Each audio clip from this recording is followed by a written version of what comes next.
Welcome back to the Black and Gold Report. We're still joined by head softball coach Brittany Bennett. Coach, returning to your team this season are preseason All-Peach Belt Conference selection Taylor Cloninger and All-American Bree Hartley, who hit her second career Grand Slam against Barton in the UNCP Invitational.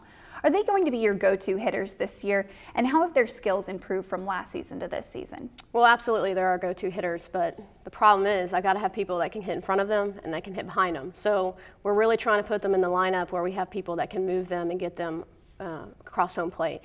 What the difference is from last year to this year, I think the most is I think they were really one-dimensional and they were really good at certain tasks. And I'm trying to make them really good at all tasks because I think they have the potential to do that. And really, they are the go-to hitters, but it doesn't matter if they get on second base and no one can score them. So we're really trying to put them in a spot where we can move and advance them and get them across home plate as best as possible. And we'll keep trying to shake that lineup until we can get that done.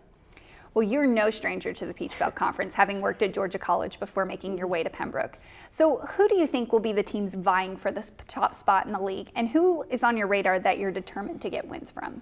Well, every year it's consistently Armstrong, North Georgia, Columbus, and then last year, obviously, Georgia College got in that mix. Of course I want to beat Georgia College. That's my old school, and everybody feels that way when they move schools. But I love the Peach Belt. I think if you can play anybody in the Peach Belt competitively, you can beat anybody across the country. And every single doubleheader is just tooth, nail, claw every single time. And I really hope to take one on the road from everybody and then take care of business at home. And if we do that, we're just trying to make it to the conference tournament. That's something we haven't been in for a while. And the rule is if you get to the conference tournament, anyone can win it. And so we're just trying to make it to the conference tournament.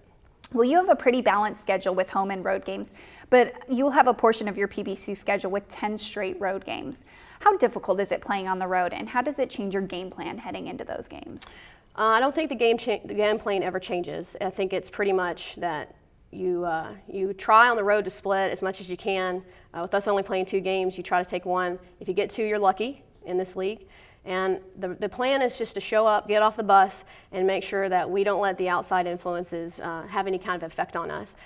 We scream at them at practice. We have people sit on the net and talk to them in their at-bat before they go up to the plate. And we just try to give as many distractions as we can so that when the time is coming and there's pressure, it's no big deal.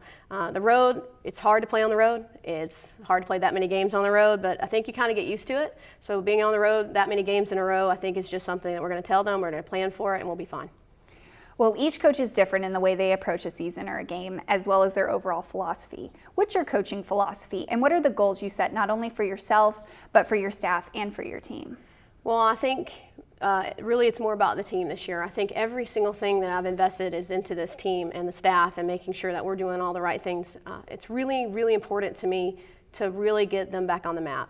And to me, that means it's all about the girls. And I had to learn them fast. I had to understand what each of their personalities were, and the goal was to honestly is to make it to the conference tournament. Of course, we want to finish as high as we can, but it doesn't matter. All you have to do is get there. So we're just trying to get to the conference tournament, which is after tax day. So we're playing for tax day. That's one of our slogans this year, is to make it to tax day. And I think they're on board with that, and I think that they can see the light, and I think they know what they're trying to get to. So the expectations are to make it to the conference tournament, and you have to start that in March. You can't start that late in the season because that's when you have to worry about what everybody else is doing. So we're just going to take care of business on our end, try to get as many splits on the road as we can, try to take care of business at home, and that will hopefully end us in the middle of the pack and in the conference tournament. Well, a topic always on the mind of a coach is recruiting, and many of the players you're recruiting are just kicking off their seasons as well. What should prospective college softball players be doing around this time of year to get noticed by college coaches, and how do you balance recruiting while you're busy coaching your current team? Well, it's been very hard. I've had a pretty tough go at trying to find an assistant coach and making sure that I can get off campus. So I think recruiting is something that I haven't been able to get out as much this year, but probably starting in March, I'm going to get out a lot and watch a lot of games. As far as getting noticed, we're really just trying to see kids that aren't signed. So the kids that are signed, we're just trying to make sure they stay in shape, have a good season. They probably feel a little less stressed because they're signed and they're excited. But we're trying to see kids that are going to make an impact on their team, show up every game and handle failure. And when we go out and watch, that's what we're looking for. All right. Well, thank you, Coach, so much for being on the show today. Thanks so much, and go Braves. And when we come back, we're going to talk baseball with head coach Paul O'Neill. So stay tuned.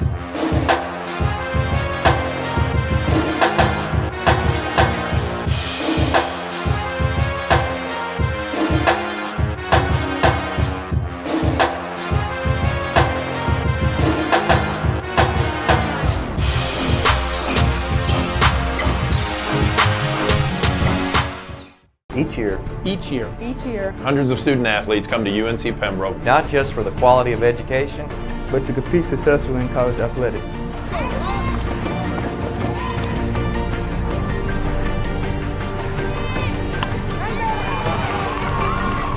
conference champions, All-Americans, Community leaders, National champions. valedictorians, graduates,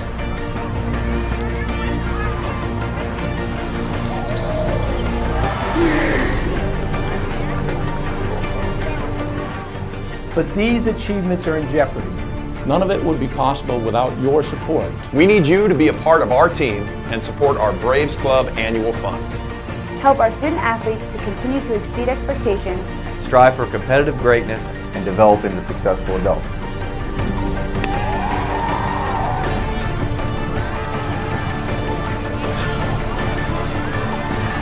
Join our team. Join our team. join our team. Join our team today. Go Braves!